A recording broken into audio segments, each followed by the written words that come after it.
Hi, I'm Daniel Richardson. I'm here to present my research that I conducted with Dr. Elizabeth Norton into clients' best interest in financial planning. So how is it that a financial planner can prioritize a client's best interest when providing financial advice to the public, helping those people achieve their financial objectives?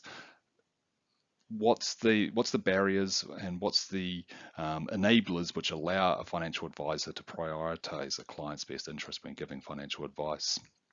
Here, I just want to present some research. This might be interest of you to understand the dimensions of clients' best interest in financial planning. If you are either giving advice or if you are receiving advice or if you're involved with the regulation of financial planners. So let's get started. What is client's best interest? Well, it's basically to act in that other person's interest without gaining any material benefit, except with the knowledge and the consent of that person. This requirement comes under various forms, but this requirement can be traced back to contract and tort or professional bodies. They require that financial planners, financial advisors will act in a client's best interest. The Contracts Act also requires this, and also more recently, we've seen a new body, FASEA, introduced to financial advice, and they also require that financial planners, financial advisors act in a client's best interest. Yet, issues exist, conflicts of interest persist, and the Royal Commission really highlighted some of these issues that can continue to exist in the financial planning industry, and that was the topic that we wanted to research. So where do we start? Well, a good question is to ask who should be acting in a client's best interest. First of all, we have the individual financial advisor, the person that you see on a day-to-day basis. And secondly, you have the financial institution, the company that might be employing the financial advisor or might be authorizing the financial advisor to practice. So the answer to this is that both of them have the requirement. Yet recently in financial advice regulation, we see a lot of emphasis being put on the financial advisor to achieve this practice. So for example, the financial advisors must get a degree, they must consider an exam, they have to be registered with a ASIC, and they have to adhere to a code of ethics. Now, financial institutions, though, there's not much interest, not much attention being given to their role in providing clients' best interest duty, and that's what we tried to tackle in our research. So why is this of interest? Well, this is summed up neatly in the Royal Commission, where they state that where an advisor is employed or aligned or acts on behalf of a principal who manufactures or sells financial products, the advisor's interest and the principal's will be advanced by persuading a client to acquire one of those principal's products. And so what Hayne is trying to say here is that financial planners or those people providing financial advice can be influenced by those that make financial products into recommending certain products, not necessarily in the interest of their client. So what are the dimensions of client's best interest standard? Well, we kind of reviewed the legislation and the recent inquiries, and we came up with two aspects of client's best interest.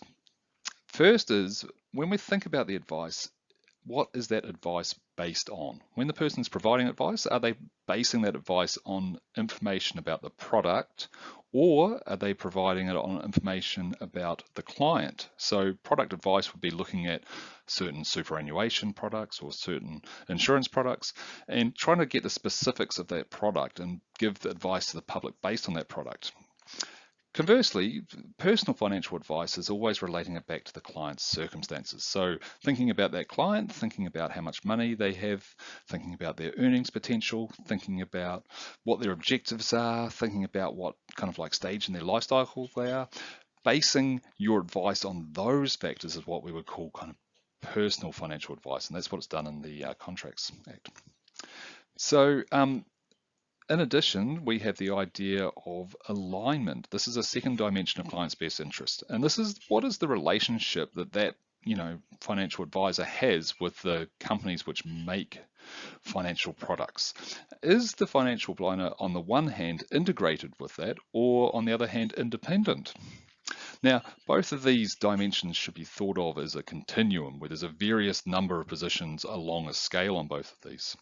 Now, what we found is that often people will think that these two, or often what the research found was that regulators, etc., thought that these two dimensions worked parallel to each other. However, we argue that these should not be thought of as parallel concepts, but intersecting concepts. So that means that when we're drawing these up in a perspective, we need to make a diagram like this. So that on the one dimension we have alignment, where you're integrated or independent from financial advice from product providers, and on the other continuum you have orientation, where you are orientated towards giving product advice and orientated towards giving personal advice. And this is the model that we created from our research, and we found it very useful to differentiate between different positions which provide financial advice in terms of, do they have the ability to provide advice in a client's best interest? So let's go through these one by one. So first of all, if you think about a person who works as a broker, then this person might be giving financial advice, but they're doing that based on the product. They're trying to look at, like, for example, shares, and they're trying to say, well, this is the best share to buy because of the details about that share. So they're giving product advice. They're also very kind of like independent of those shares that they recommend, because they get commissions, or they get their kind of revenue from the number of trades that are conducted, rather than from the financial institution paying the broker to recommend purchasing their shares. The other kind of like agent part of the model, we can think of agents. And agents, in this sense, they are orientated towards giving product advice, and they are more aligned with the creator of that financial product. And so, for example, if you think of a real estate agent is integrated very much with the seller of that product. So the person who's selling their property will be paying the agent, and the agent's working on their behalf. The buyer or the purchaser of the property is not necessarily being factored into the decision making of the agent when they are trying to sell a property. Also, they're very much product orientated, because they're telling you about the specific details of their house or the real estate for sale. They're not thinking about, well, what's the buyer's situation? How does this meet their needs?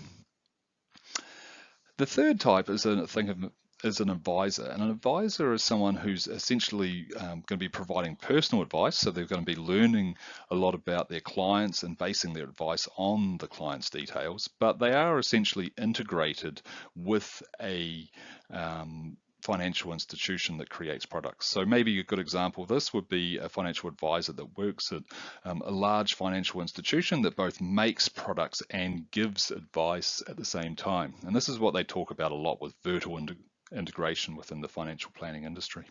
And then the last one is what we refer to as the best interest advisor. And this was the one that's most likely to achieve a best interest standard. They are essentially independent from financial institutions that make products, and they are focused more on giving personal advice. So of these four positions, the best interest advisor is the one that's got the most chance of providing clients best interest advice, yet it's the one doesn't necessarily ensure that it will happen, but it's the situation in which it's most likely to happen. So what does our research paper do? Well, our research paper looks at how business models and stakeholders influence a best interest practice. So we interviewed financial planners, and we also reviewed public inquiries, and we did this to build an understanding of how the business models, the way that the businesses operate, and the stakeholders can both inhibit and encourage a best interest practice and advice. More details of this we found later on. Thank you.